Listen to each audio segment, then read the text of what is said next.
Bye turns into a man, girl turns into a women. அதாவது student லைஃப்லேருந்து அவங்க வந்து ஒரு முழு ஆணாக, அது வரைக்கும் குழந்தைகளாக இருந்தவங்க 18க்கு அப்புறம் 20க்கு அப்புறம், அது ஆணாக இருக்கட்டும் பெண்ணாக இருக்கட்டும், பையன் பொண்ணாக இருந்தவங்க ஒரு ஆண் பெண்ணாக ஒரு அடல்ட்டாக மாறுறப்போ நிறைய பேருக்கு இன்றைக்கி வலி வருது. உடம்புல புதுசாக பெயினை சந்திக்க தொடங்குறாங்க.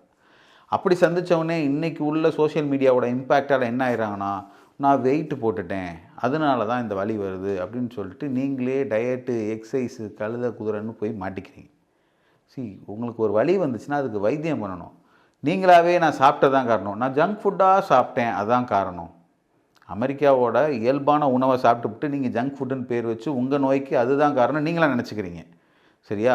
நீங்கள் ஏதோ இந்த காலேஜுக்கு புக்கு தூக்கிட்டு போனதும், ஸ்கூல் பேக்கை தூக்கிட்டு போனதும், அல்லது அங்கே ஒரு ஸ்போர்ட்ஸ் ஆக்டிவிட்டியில் கலந்துக்கிறதும், அல்லது அங்கே வந்து காலேஜில் உட்காந்து படித்ததெல்லாம் உங்கள் பேக் பெயினுக்கு காரணம்னு நீங்களாம் நினச்சிக்கிறீங்க.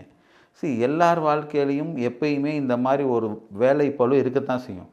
புதுசாக வேலைக்கு போகிறவங்க, மார்க்கெட்டிங் போகிறவங்க, இல்லை நான் பைக் ஓட்டிக்கிட்டே இருக்கேன், மாட்டு வண்டியில் போனப்போ கூட நாங்கள் நல்லா தான் இருந்தோம் அப்படின்னு உங்கள் பாட்டியெல்லாம் சொல்லுவாங்க, தாத்தா சொல்லுவாங்க. ஆனால் இன்றைக்கி நீங்கள் பைக் ஓட்டுறது ஏதோ பெரிய இவ்வளோ கஷ்டமான காரியங்கிற மாதிரி ஒரு வேலைக்கு போக ஆரம்பித்தோன்னே இது எல்லாமே நீங்கள் வேலை பணியையும் சுமையையும் காரணமாக காட்டிக்கிட்டே இருக்கீங்க.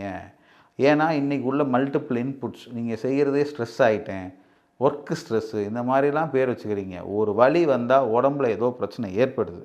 அந்த வலிக்கான வைத்தியத்தை பார்க்கணுமே தவிர, ஒரு கட்டத்திலேருந்து அடுத்த கட்டம் ட்ரான்ஸ்ஃபார்ம் ஆகிறப்போ படிக்கிற நீங்கள் வேலைக்கு போக ஆரம்பிக்கலாம், அல்லது ஸ்கூல் டேஸ்லேருந்து காலேஜுக்கு போக ஆரம்பிக்கலாம். அங்கே கொஞ்சம் கடுமையான படிப்பு சுமைகள்லாம் இருக்கப்படலாம், வேலை சுமைகள் இருக்கப்படலாம், ரொம்ப நேரம் நீங்கள் முழிச்சிருக்க வேண்டிய காரணம் ஏற்படலாம், அல்லது ரொம்ப தூரம் அலைய வேண்டியது இருக்கலாம். இது எல்லாத்துக்கும் நீங்கள் உணவை மட்டும் குறை சொல்கிறதோ, அல்லது நான் ஃபோன் பார்க்குறத குறை சொல்கிறதோ, இதெல்லாம் ரொம்ப ரொம்ப அபத்தமான தப்பு. நீங்கள் அதை செய்யாதீங்க. உங்களுக்கு ஒரு வலி ஏற்பட்டால் டைரெக்டாக நீங்கள் சிகிச்சைக்காக வரலாம். Myself doctor Satish from Madurai osteopathy clinic.